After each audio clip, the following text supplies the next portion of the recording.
John Abel. St. John Abel ovura nzira itsvo dzedzidzo. Nhasi nharaunda yeSt. John Abel yakapinda munhoroondo apo vakuru vechechi vabereki nevagari vakabatana kuchera ivhu rekuaka chikoro icho chaunza chiedza munzvimbo yavo. Nyika iri kutenda vanimirodi vakatsikirwa nevamunangagwa nebasa guru ravari kuita rekusimudzira dzidzo kuvana. Nhau dzamakateerera dziri kubva kuSenwa 2 Secondary School Nyanga. Nhau dzekune dzimwe nyika.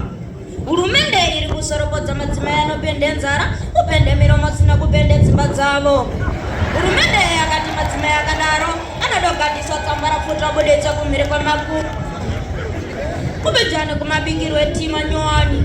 Utore shuga semukana, utore masamba semukana, utore mvura semukana, ugare choto chinopisa boila.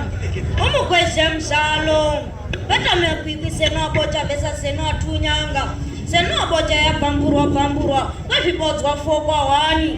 Pamutambo waitiwa pa St. John Abel mubocha muno. Edzinoina umsoradzo zvakare. St. John Abel ovura nzira itsvo dzedzidzo nokupera kwenhau dzasu.